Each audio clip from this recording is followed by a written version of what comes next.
Scholar and पत्रकार साथियों और सभी मेरे साथियों, सभी को मेरा जोहार। आज हम लोग युवा महोत्सव मना रहे हैं।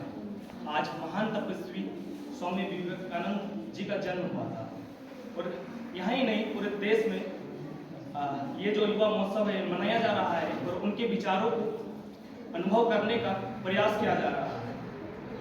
हमने, मेरे साथियों ने बहुत अच्छे व्यक्तित्व दिया अपना कि कैसे उनके विचारों का हम लोग स्मरण किए कि उनके संघर्ष को हम लोग अभी सीखे, पढ़े, सुने।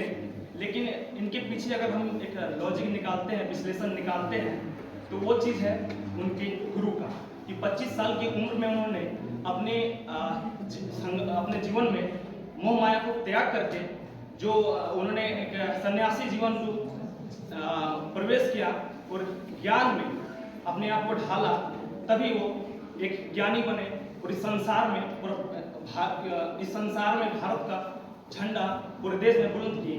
जो कभी अंग्रेज इस देश को सपेरों का देश कहते थे, उन्होंने उनकी जो बोना सोच है उसको छोटा करने की कोशिश की है और इससे जो उनकी जो सोच है वो आज हम लोग उसमें हम लोग जी रहे हैं, उसको हम लोग सुन रहे हैं और उसी को स्मरण करने की कोशिश कर रहे हैं।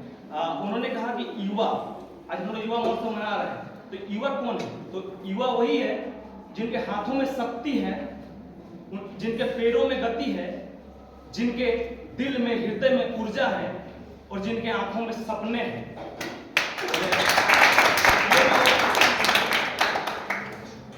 39 साल की उम्र में बीमारी के कारण उनकी मौत हो गई या फिर वो इस दुनिया को छोड़कर चले गए। तो इतनी कम उम्र में वो जो भारत का झंडा पश्चिमी देशों में और पूरे संसार में गाड़े, इसका मुख्य कारण था गुरु। उनके पास एक गुरु थे और हम लोग सौभाग्यशाली हैं कि इतनी बड़ी यूनिवर्सिटी में हमारे दर्जनों गुरु हैं और हम लोग अपने गुरुओं के सानिध्य में जो 2 साल हम गुजार रहे हैं, और मुझे पूर्ण विश्वास है कि हम सभी भी एक अच्छे मुकाम पर होंगे, क्योंकि उसका मेन कारण है गुरु। और गुरु से हम 4 लाइन गुरुओं के लिए समर्पित करना चाहते हैं कि गुरु के बिना ज्ञान नहीं, ज्ञान के बिना कोई महान नहीं। भटक जाता है जब इंसान, तब गुरु ही देता है सबको ज्ञान।